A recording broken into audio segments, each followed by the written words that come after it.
The manifest tablet was cold in his left hand, the way everything was cold on Waystation Cressida 7 before the atmospheric processors finished their morning cycle, and Tomas Varga Ibanez was thinking about nothing in particular, which was, at 47, one of his genuine skills.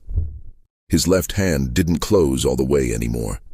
It hadn't since Harmon's Gate, where a piece of ship-kill shrapnel the size of a playing card had introduced itself to the nerve cluster below his fourth knuckle and never fully left, in the way some things never fully leave. The hand worked. It held the tablet. It just didn't close, so he'd learned to do everything else with his right. And he'd learned to think of the left as something he carried around for symmetry, like a spare key to a door you no longer owned. The empanada beside him on the console was going cold. Station commissary, which meant the dough was slightly wrong and the filling was slightly less wrong, and it had cost him 4 credits, which was the kind of extravagance a logistics coordinator from Monterey permitted himself on a Tuesday when the overnight cargo manifest came in clean. No discrepancies, no missing line items, just freight, correctly labeled, correctly loaded, correctly ready to move to the next station in the chain. He had been doing this for 3 years. It was, he had decided, an excellent job. The sounds of Cressida 7 at Euro 600 were a specific texture he'd come to know the way you come to know the sounds of any place you've lived in long enough to stop hearing them. The low, cycling hum of the atmospheric processors working the overnight refresh. A sound like a large animal breathing somewhere in the walls. The sequential thunk-thunk-thunk of the magnetic clamp systems resetting as the day shift dock crews arrived and the loading configurations changed. And from somewhere 2 docks over, one of the Helvari maintenance workers, Davin Kress probably, who worked the early shift and sang while he did it, running through something low and rhythmic that had no particular melody, but had been going on for as long as Tomas had been stationed here, which meant he'd stopped noticing it except when it was absent. He glanced at the photo on the inside of his locker door. Didn't need to. He had it memorized. But he glanced anyway. Lucia at maybe 13, making a face at something off camera, standing somewhere green on Earth, somewhere with actual trees, though he couldn't remember now which trip that had been. She'd been making that face since she was 4. A face that meant, Papa, you're doing the thing again, though the thing changed depending on the year. At 4, it was singing in the kitchen. At 8, it was explaining cargo weight distribution at dinner. At 13, probably, it had been taking the photo in the first place. He had a message from her he hadn't answered yet. She wanted to know if he was coming home for the school's end-of-cycle celebration in 6 weeks. He'd opened the message 4 times. He'd typed yes twice and deleted it twice, because yes wasn't the right word, and he hadn't found the right word yet. He wanted to say yes, and I've already put in the time off request, and I found a place near your school that does something close to the right kind of pan dulce, and I thought we could walk there in the morning before the ceremony because I remember you used to like walking before things. It settled you down. He wanted to say all of that. He hadn't found a way to compress it into a message that didn't sound like a man who missed his daughter more than he'd told her. He typed yes a 3rd time, left it in the draft queue. It was 0617 when Mara Solis ran past the dock entrance. He knew her the way you know a kid who belongs to someone you care about, not as her own person yet, not fully, but as an extension of a relationship that mattered. Lucia had visited the station 3 times in the past year, and each time, Mara had materialized from somewhere in the residential corridor and attached herself to Lucia's afternoon like it was a scheduled event. They were the same age within 4 months. They sat together on the transit shuttle to the station school every morning. They had, apparently, established a game that involved the cargo lane markings on the floor of Dock 4 that Tomas didn't fully understand, but that seemed to require a great deal of running and very specific rules about which colors counted. Mara had her school bag on her back and her hair not quite finished, the way kids look when they've left slightly too late and are making up time. She glanced into the dock as she passed, saw him, and waved. A full-arm wave, The unself-conscious kind that kids do before they learn to be reserved about things. He waved back. She ran on toward the transit bay. He finished the manifest. He drank the last of his coffee. He was reaching for the empanada when the alarm sounded. Not the standard atmospheric or fire alarm, which he would have recognized, but something older and simpler. The breach warning, a sound he hadn't heard outside of drills in 3 years and hadn't heard outside of combat in longer. A flat, repeating tone that meant something was coming through a door it didn't have permission to come through.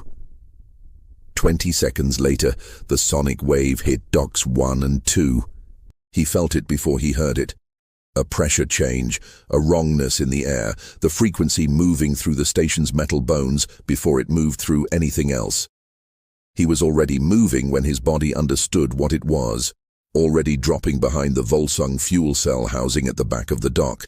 The big, yellow-capped canisters rated for dock loader operation that nobody thought about until they needed them.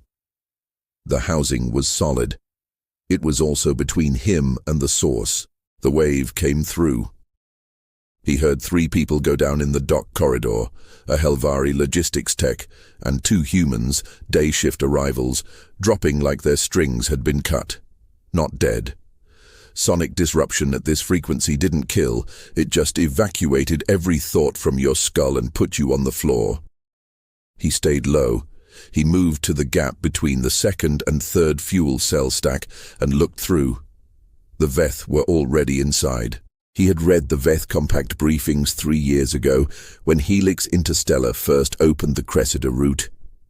The standard employee materials that explained the political landscape of the settled fringe, the terms of the Cressida Accords, the registered species and their treaty status.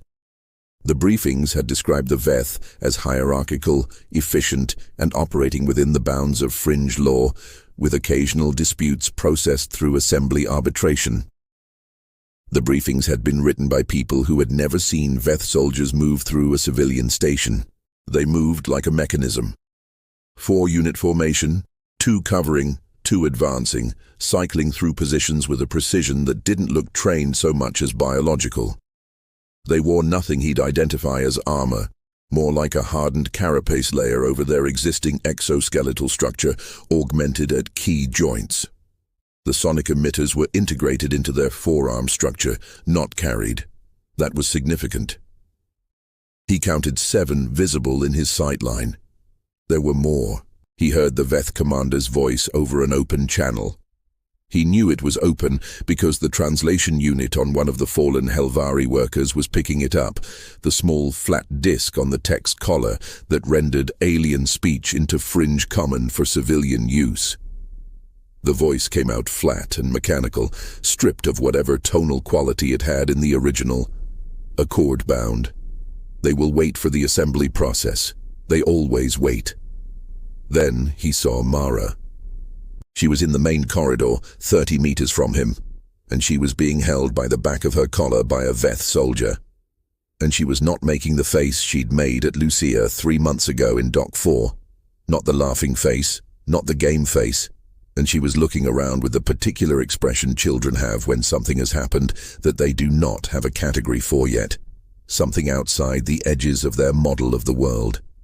She was looking for someone she knew. She found the direction of Dock 4. Her eyes moved through the gap in the stacking, and Tomas couldn't tell if she saw him or just saw the dock. But he felt the moment her voice shaped itself, and he heard his daughter's name come out of her at a volume that was not a child's normal volume. Lucia! Lucia! His hands were on the fuel cell housing. He did not move. The Veth soldier moved toward the loading corridor. Mara's feet were leaving the floor. She was still calling the name, not screaming, not yet. The way kids do it when they still believe it will work, when they still believe that saying the name loudly enough will produce the person. And then she was through the corridor entrance, and the door was cycling shut behind the formation, and the sound of his daughter's name got smaller, and then it was gone. He stayed behind the fuel cells. He counted, not deliberately. Just the way time works when you're watching something happen that you're not stopping. 1, 2, 3. The door. 4. 5. Her feet off the floor. 6. 7. 8. Lucia. 9. 10. The door cycling. 11. 11 seconds. He stayed behind the fuel cells for another 30 seconds after that. His hands were still on the housing. The station alarm was still running its flat tone. Somewhere in the residential corridor, someone was crying. An adult, a controlled sound, someone who understood what was happening and was working very hard not to make noise about it. He had made a promise to his daughter. He thought about the promise. He thought about the word done. What it meant. What he'd meant when he said it. He'd said it 2 years ago, sitting at a table in a restaurant near her school on Earth, and she'd been 15, and she'd looked at him across the table and asked him, not aggressively, not as an ultimatum, just honestly, "Papa, are you done?" And he'd looked at her and thought about what the word meant and said yes. And she'd nodded and eaten her food, and they hadn't talked about it again, because she was 15 and she was smart, and she understood that some things don't need to be discussed more than once. He had been done. He was still done. He just needed to be done somewhere else for a few hours. He left the fuel cells. He moved toward the maintenance crawlspace access panel at the back of the dock, third panel from the left, behind the secondary manifest station, the one that wasn't labeled on the public-facing schematic because it was maintenance access, not public access. He'd found it on his second day. He'd found all of them on his second day, because some habits don't stop just because you want them to. He pulled the panel open. He went in. The crawlspace network ran through the station's utility skeleton, parallel to the main corridors but offset, accessed through panels that maintenance workers used to reach atmospheric lines and power conduits without crossing active dock space. The passages were tight. Tomas was not a small man, but he'd spent enough of his career in smaller spaces than this to know how to move in them.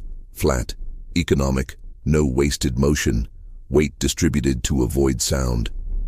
He came out at the cold storage corridor access, which put him behind and above the position he'd last seen the Veth scouting unit moving toward. He could hear them. The Veth emitted a low-frequency locator pulse when moving in formation, not something you'd notice if you didn't know what you were listening for. But it hit a specific register that Tomas had learned to track at Harmon's Gate, where Veth-adjacent species had used a similar system, and where learning to track it had been the difference between several things he didn't want to enumerate right now. 3 units. Moving in a spread pattern through the cold storage corridor, running sensors. Looking for sheltering civilians, probably, or routing them toward the containment area the Veth would have established near the loading dock. Standard reclamation procedure. Contain, sort, transfer. He looked at the valve access point above him. Orange label. Ammonia coolant line, part of the cold storage refrigeration system. The valves were manual, a design choice that was about redundancy in case of power failure, which meant they were also a design choice that worked without him touching a single piece of electronics. He opened the valve. Not all the way. Not a flood. That would be a containment issue he couldn't manage. A controlled bleed, enough ammonia vapor to drift down into the corridor at the concentration that sat between detectable and immediately dangerous. The concentration that interfered with Veth sensory organs and scrambled their external sensor arrays without producing an atmospheric hazard. He couldn't navigate himself. He'd read about this in a CTU field report 7 years ago. He had not expected to use it. He let it run for 40 seconds. Then he went through the access panel into the corridor. The 3 Veth were already degraded, not incapacitated but wrong. Their formation spacing collapsed, their locator pulses irregular. He came down on the first one from the maintenance platform above, which was not a sophisticated move but was an effective one. And the effective part was that a 47-year-old man with 19 years of structural breach experience and a bad left hand who drops on you from above is not applying sophistication. He's applying physics. The first one went down. He took its sonic emitter. Right hand, clean pull. The way you pull a thing that's attached by a mount you've identified before you reach for it. The The second one turned toward him. He put the emitter against the sensor array at its collar junction and fired, which was a very short-range application of a weapon he'd had for about 8 seconds. But it worked because close range was what it was designed for, and Tomas had, in his career, learned the operating principles of weapons faster than most people learned their names. The third one was already trying to re-establish its formation. He let the ammonia vapor do the rest. He stood in the corridor. He was breathing hard. He noticed the cut on his forearm, didn't know when he'd gotten it, couldn't account for it. He filed it under later and kept moving. The maintenance cage near Dock 3 was 30 meters ahead. He needed the torch. The ESAB cutting torch was where it always was, mounted on the left side rack inside the cage, next to the secondary gas line, and the face shield that nobody ever used because maintenance workers on a civilian logistics station didn't do the kind of cutting work that required full face protection, just the goggles, which were adequate. He took the torch, checked the gas pressure, adequate, and took the goggles. He did not take it because he wanted to burn anything. He took it because he needed access to the manual override panel on the catwalk pillar above Bay 9, and the override panel housing was sealed with a security mount rated for tool access, which meant an ESAB torch at low temperature setting would open it in about 90 seconds, and inside it was the manual release for the magnetic cargo clamps on the ceiling above the main dock floor. He was already thinking about the main dock floor. The sonic emitter in his right hand picked up a transmission, the onboard translation unit rendering it in flat fringe common. All accord-bound organics are contained in sections A and B. No resistance contacts logged. Proceed with asset transfer to loading configuration. The station's legal representatives will file a protest with the assembly within their procedural window. Standard timeline. He listened to it twice. Standard timeline. They were operating on legal time. The time it would take for the fringe assembly to convene, deliberate, formally protest, and begin the procedural process of requesting the return of taken civilians through registered channels. That process took a minimum of 9 standard days. The Veth would be gone in 2. They had a model, and the model was correct. Every human institution they had ever encountered had behaved consistently within that model. The model said, "Accord-bound organics will not act without authorization. Find the authorization threshold and operate below it." He went to the sub-level 2 access and started moving toward the atmospheric mixing chamber. He now knew 3 things he hadn't known 40 minutes ago. The Veth were not expecting resistance from a single unregistered individual. Their timeline was built on legal delay, not military necessity. And their sensor arrays ran on a spectrum he could blind with ammonia vapor at concentrations he could produce from this station's existing infrastructure. He was not a hero. He was a logistics coordinator who had spent 19 years learning how to do a great deal of damage in enclosed spaces. He was doing math. He was very good at math. The mixing chamber was in sub-level 2, past the decommissioned atmospheric recycler bank, behind a door that said maintenance personnel only in 3 languages. He'd found it on day 2, the way he'd found everything on day 2. It had 2 pressure valves that still worked. He'd confirmed this when he'd been checking the cold storage lines last week. Routine. Nothing. Just a man who checks the infrastructure of any enclosed space he's going to spend time in. Just a habit. He sat down on the floor next to the mixing chamber and let himself have 30 seconds. His forearm was bleeding more than he'd accounted for. He tore a strip from the bottom of his work shirt, the Helix Interstellar Freight logo still visible on the chest, the kind of shirt that costs 12 credits, and wound it around the cut, not tight enough to restrict anything, tight enough to slow it. He had a partial inventory in his head, the ammonia lines in Section C, the CO2 suppression system in Sections C and D, the mixing chamber pressure valves, the cargo clamps above the main floor, and a Volsung hydrogen fuel cell in Bay 14 with a thermal load capacity he knew precisely because he'd signed off on the load specs last Thursday. He started planning. 22 minutes later, he was ready. The Veth sent 6 units into the cold storage corridor when their sensors came back garbage from the ammonia interference. 6 was a standard sweep configuration, 2 covering the egress points, 4 moving through on a grid search. It was efficient. It assumed the environmental contamination was accidental. and the search targets were hiding, which was a reasonable assumption given everything the Veth knew about how this situation was supposed to go. They came in through the Section C entrance, which meant they were moving into the low-level ammonia bleed from the 3 valves Tomas had opened while he was in sub-level 2. The concentration in Section C's lower level was not immediately dangerous. It was the concentration that made your sensory organs report inaccurate data, and your respiratory system work harder than usual, and your coordination degrade in ways you don't fully notice until you're already degraded.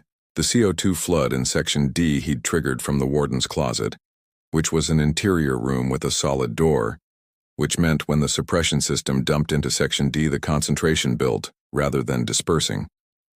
The mixing chamber's pressure valves let him push air through the connecting duct between C and D in the direction he wanted, which was toward the sweep path. Veth respiration was optimized for their homeworld's atmosphere, which ran oxygen-rich compared to Earth standard.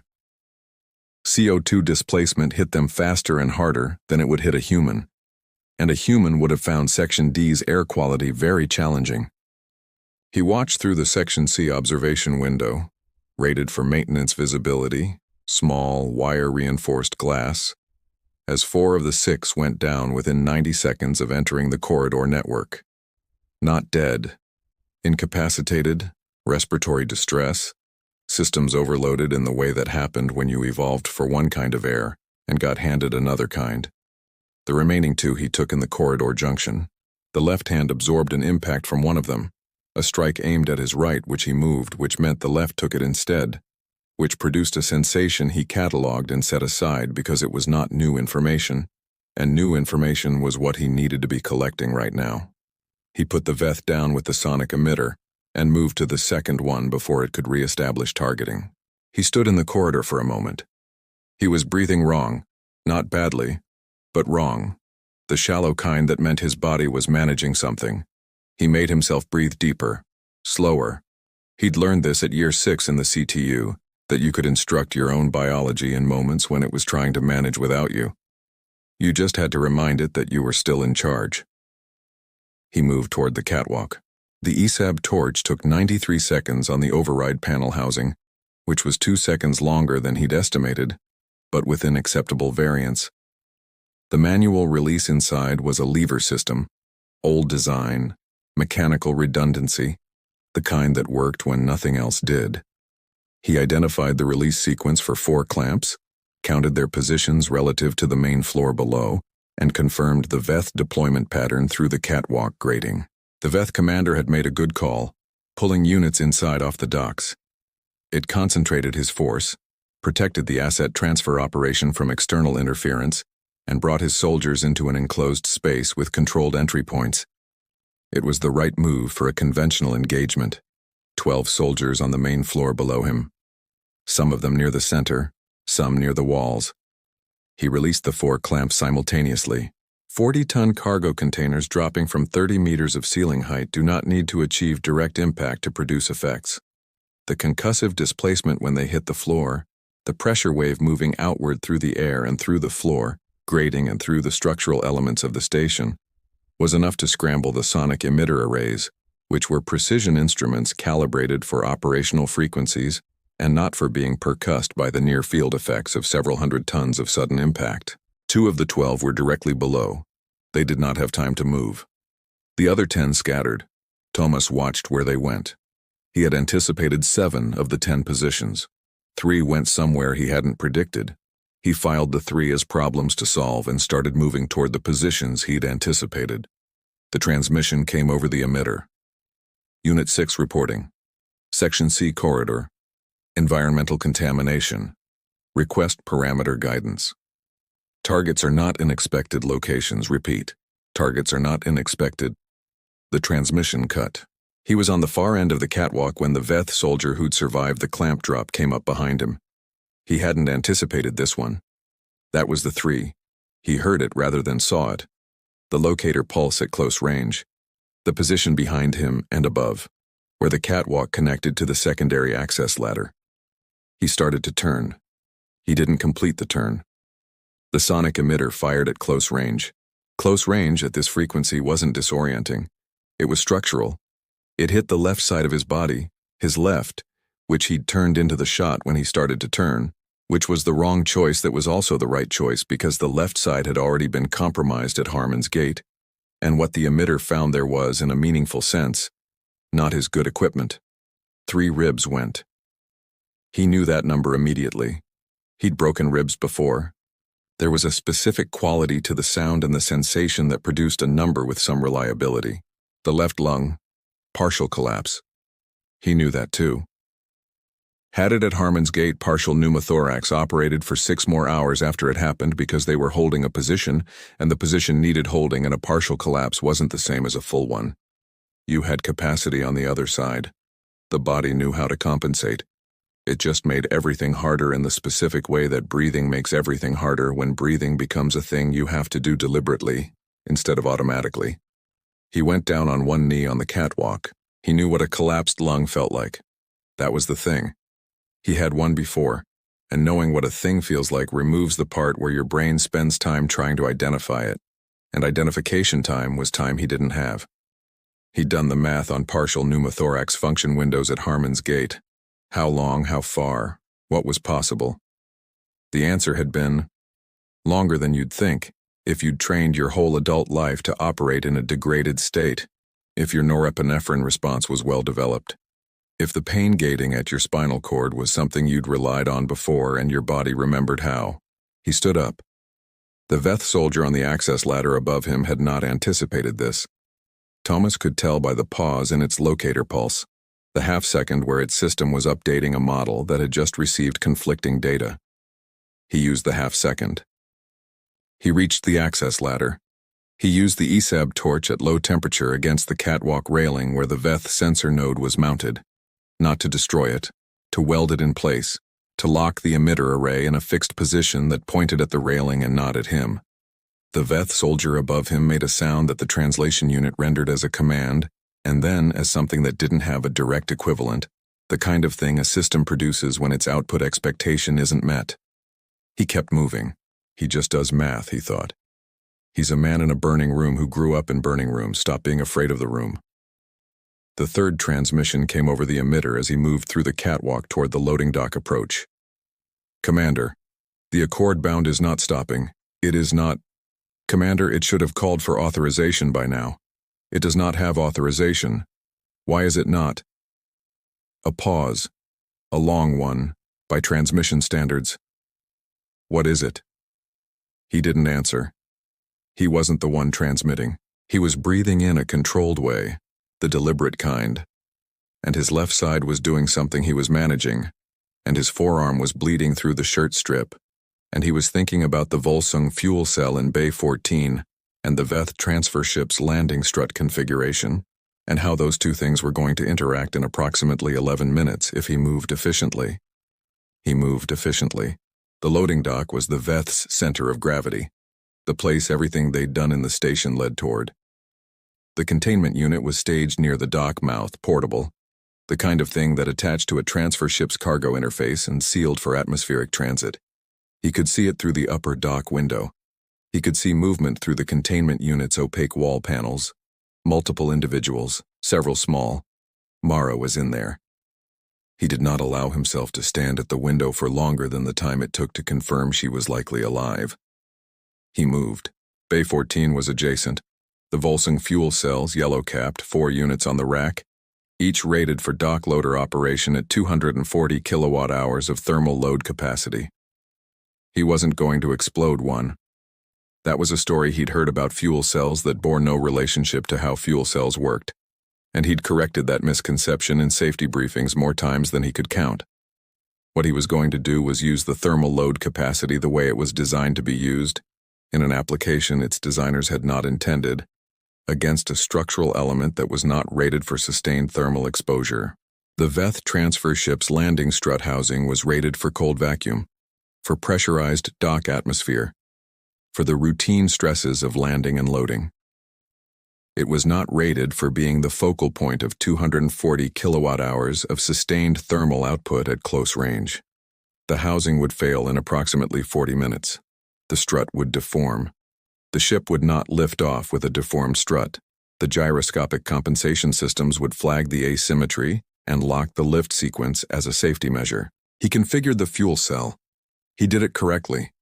He did it the way a demolitions and structural breach specialist does things correctly, with attention and without shortcuts, even with one lung and a left hand that was now shaking in a way it hadn't been shaking an hour ago. He set the configuration. He engaged the output. He stepped back.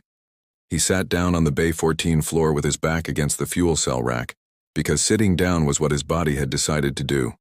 And there was enough of him left that this was fine, that he could monitor from here, that the work was done and the next part was just time.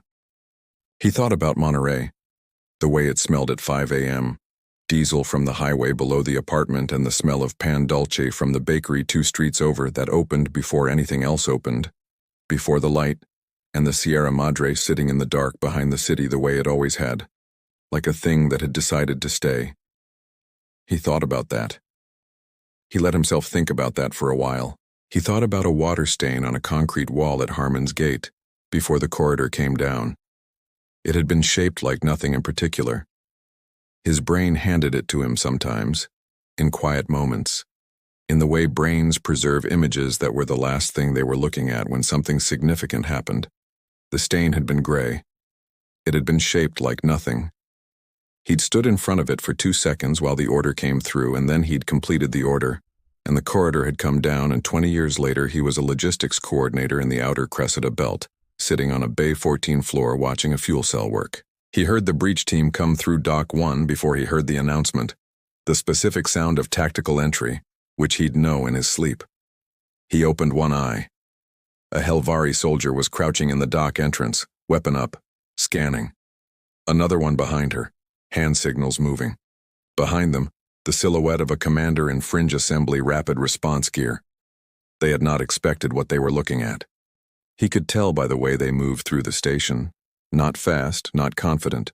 The particular slowness of people who have prepared for one situation and arrived at another one, and are taking the time to understand the one they're actually in. He could hear the commander's voice from the dock floor below, clipped, controlled, the voice of someone who had seen things and was seeing something new. It didn't retreat. It didn't stop once. And another voice, quieter. This is demolitions work. Professional grade. And then the first voice again. There's no military unit logged in this sector. Silence. I know. He heard footsteps on the dock floor, then on the Bay 14 approach. Then Commander Yeva Solaris was crouching in front of him, Helvari, long-limbed, with the particular stillness of someone who has worked 20 years in the field and learned to make themselves calm when calm is the only useful thing. She looked at the fuel cell configuration. She looked at him. She looked at the trail of blood that he now understood ran from somewhere behind him through the corridor and all the way to here without stopping. She looked at his left side. She didn't say anything for a moment. The girl, he said. His voice came out lower than he'd expected. Cold storage. Bay 7, Cresshazer. Solaris was already signaling her team. The ship can't lift, he said. You've got time. He closed his eye. I'm on lunch break, he said, and the floor tilted in a way that wasn't the floor moving, and he went under. The ceiling of Cressida 7's medical unit was low, and the lights were the yellowish functional kind, and it smelled like recycled air and antiseptic, which was how medical units on mid-tier civilian stations always smelled, and Tomas had been in enough of them in his life to find it almost comfortable. He came back slowly, the way you come back when your body has been negotiating on your behalf for several days, and has finally reached a settlement it considers acceptable. The first thing he registered was the ceiling. The second was the particular quality of the silence. Not empty, occupied. The silence of a space where someone is trying to be quiet. The third was the thin blanket on the chair beside his bed. The chair was empty. The blanket was there. Someone had been here. Had been here long enough that they'd needed a blanket. He spent some time with the ceiling.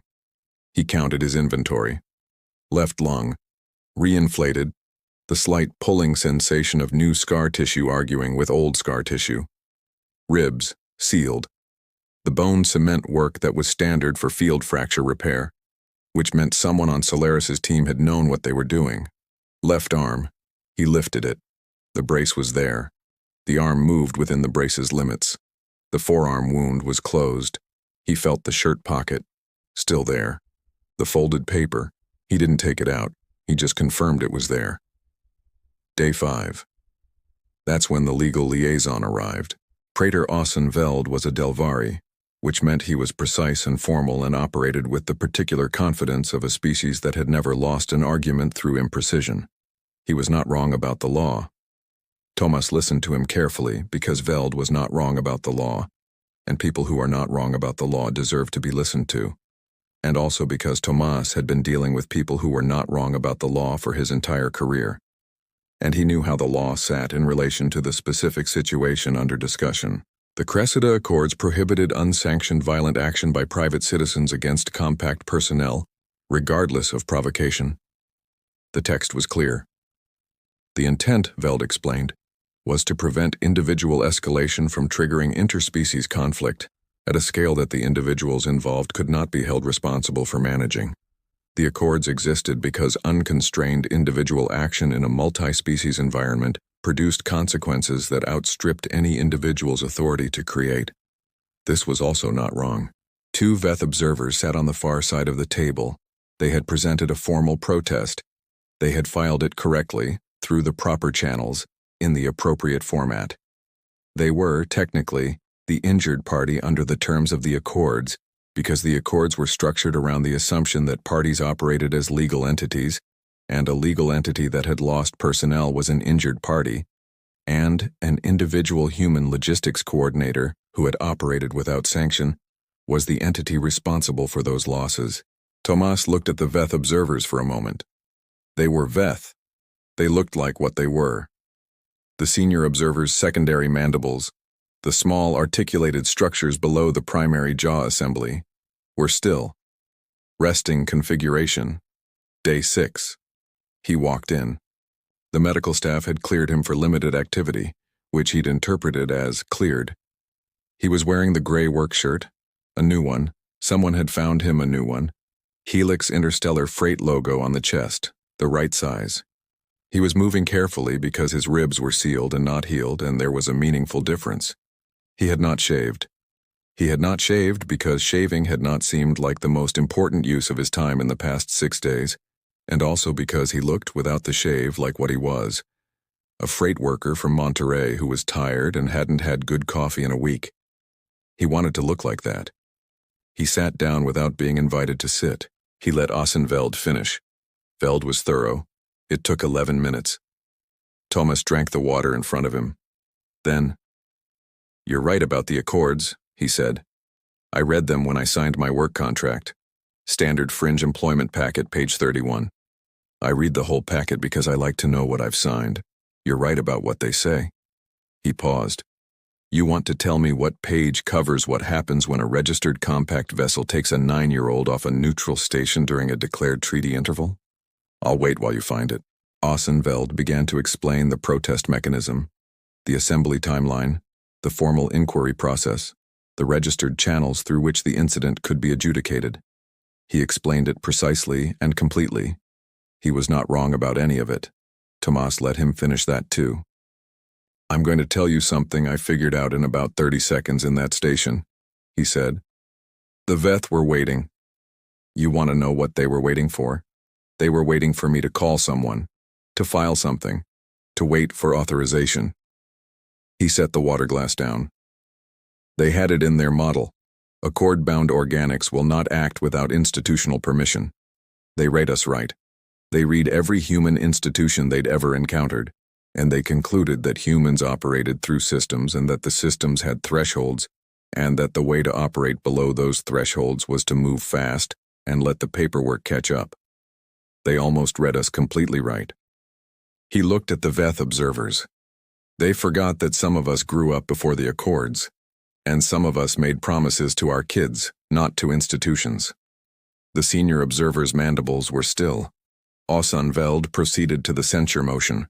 He noted that Thomas's actions could be construed as an act of war. He noted that the assembly was required to consider the implications of compact retaliation. He noted that the stability of the Cressida Accords depended on consistent application of their terms regardless of I had a partial lung collapse, Tomas said. He said it without emphasis. The way you'd mention weather, a detail, a data point. 34% blood loss, 3 cracked ribs, a left hand that was already compromised before any of this started. He paused. I took out your sweep unit. He looked at the Veth observers when he said you're not aggressively, just accurately. With ventilation chemicals and sealing hardware, I grounded your transfer ship with a dock loader fuel cell. He picked up the water glass, drank the other half, set it down. You want to think carefully about what the word retaliation means in a context where I was the logistics coordinator. He did not raise his voice. He did not lean forward.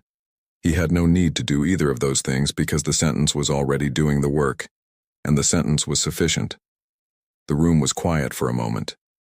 The senior Veth observer's secondary mandibles began to move. Small movements. The kind of articulation a Veth produced when its predictive system was receiving new data and attempting to integrate it into an existing model, and finding that the model required substantial revision. Veld called the censure motion. 3 of the 7 assembly members declined to second it. Not with speeches, not with dramatic objections. Procedurally, quietly. The motion did not survive to vote. Veld collected his documentation with the specific stillness of a man who was not finished but understood that today was not the day to continue, and who was, for the first time in this process, sitting with something he had not previously accounted for. The Veth observers were already filing toward the exit. The senior observer passed Tomas's chair. He did not stop. He did not look down. His secondary mandibles were still moving. Tomas stood carefully. He walked toward the corridor. Lucia was outside.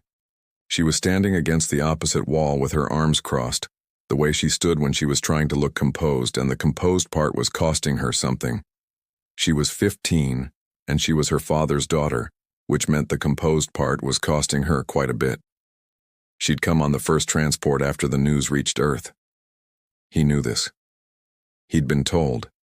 He'd done the math on the transport time and understood that she'd spent 4 days in a seat and then 4 more days sleeping in a station med unit chair with a borrowed blanket. He stood in the corridor and they looked at each other. She didn't say anything for a moment.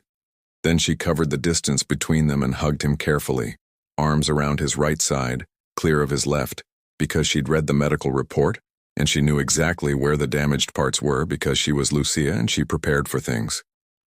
He put his right arm around her, and they stood there for a while in the corridor outside the assembly meeting room. And he didn't say anything about the promise, and she didn't ask about it, and neither of those things was because they'd forgotten. She pulled back. She looked at him. Mara drew you something, she said. She reached into the front pocket of her bag and took out a piece of folded paper. He took it. He unfolded it. A stick figure man. Tall, with one arm slightly shorter than the other, some child's instinct toward accuracy. A stick figure girl. Between them, the stick figure approximation of a handhold, 2 figures connected. Thank you in green marker. Gracious in orange, the letters slightly uneven, the way letters look when you're copying a word someone else wrote for you and you want to get it right. He looked at it for a moment. He folded it once carefully along its existing crease. He put it in his shirt pocket next to the other one, the one from the medical bay tray, which he'd put there before he got up this morning. 2 drawings now. He didn't say anything. Lucia looked at him. She'd been waiting to ask, and she'd decided she was going to ask. You promised you were done. He thought about it. He thought about the promise. He thought about what he'd meant and what she'd understood and whether those 2 things were different and whether, on examination, either of them had been wrong. He thought about a man standing behind a cargo pallet with his hands on a fuel cell housing, and a child's voice saying his daughter's name, and 11 seconds that were, in the accounting he kept of his own choices, always going to be there. He thought about what the promise had been about. I was on lunch break, he said. Lucia Varga Ibanez rolled her eyes with the full commitment of a 15-year-old, whose father had just survived something that the Fringe Assembly's Rapid Response Team commander had described in her official report as without precedent in civilian engagement documentation, and who was choosing in this moment to respond to it with a lunch break joke. It was the correct response. It was his daughter's response. It was the response of someone who knew him well enough to know that the joke meant, "I'm here. I'm the same. The thing I promised you, about who I am, is still true." She shook her head. She took his right arm carefully, and they walked toward the transport bay. The atmospheric processors hummed. The station moved around them, the sounds of a place returning to its ordinary functions. Somewhere in the cold storage section, Devon Kress was probably singing something low and rhythmic with no particular melody. Tomas Varga Ibanez walked with his daughter toward the transport bay, and the two drawings were in his shirt pocket, and the Sierra Madre was a very long way away and he was going home.